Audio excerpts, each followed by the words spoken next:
Thou hast lain awake through nights when sleep would not come, and the heat of this season hath pressed upon thee without mercy, until thy temper frayed and thy strength wore thin though thou hadst rested. Hear this: within the first breath thou drawest, the sun is not permitted to smite thee. Thou art not abandoned to this burning. The Lord himself standeth between thee and the fire, and he hath fixed a limit upon this heat that even the sun must obey. He will not suffer thy foot to be moved, he that keepeth thee will not slumber. Behold, he that keepeth Israel shall neither slumber nor sleep. Mark this well: while thou tossest through the small hours unable to rest, the keeper of Israel keepeth watch and never once closeth his eyes. The psalmist did not write of a God who resteth while thou labourest beneath the sun. He wrote of a keeper who will not suffer thy foot to be moved, who standeth watch through the very hours thy own strength faileth. Thy weariness is real, but thou art never in it alone. The Lord that keepeth thee taketh no watch off, not for 1 hour of thy scorching night. The Lord is thy keeper, the Lord is thy shade upon thy right hand. The sun shall not smite thee by day, nor the moon by night. Mark where he standeth, not far off in the shade of memory, but at thy right hand, this very hour, between thee and every burning thing. In the Scriptures, the right hand is the place of defense, the place a warrior standeth to shield the one beside him from the blow that would fall. The Lord doth not merely provide shade somewhere in the distance for thee to seek out. He taketh his stand at thy right hand, so near that the sun cannot reach thee without first passing through him. This is why the heat, however fierce, hath never once been permitted to finish thee. He that dwelleth in the secret place of the Most High shall abide under the shadow of the Almighty. Mark the word, abide. Not visit for a season and depart when the heat resumeth, but abide, remain, dwell continually beneath a shadow that never once lifteth.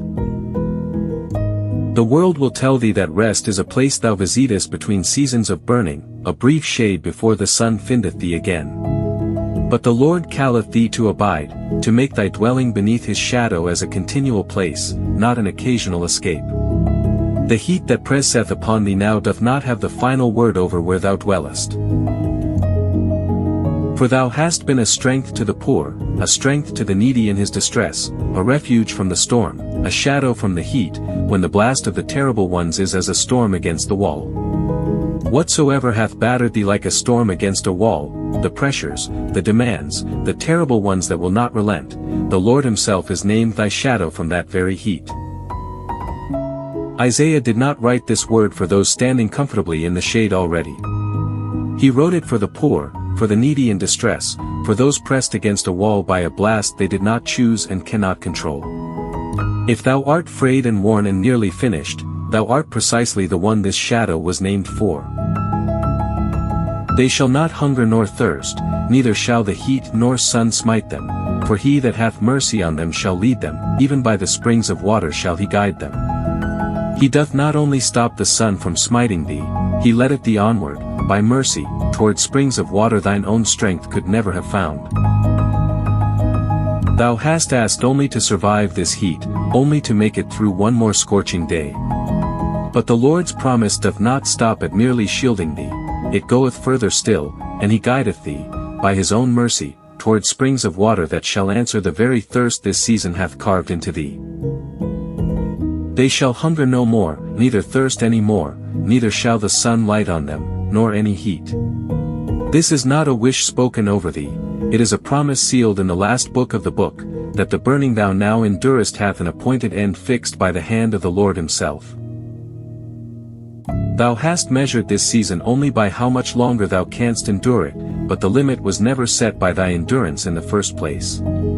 It was set by the Lord who calleth himself thy shade, who neither slumbereth nor sleepeth, and who hath already appointed the hour when this sun shall no more be permitted to smite thee.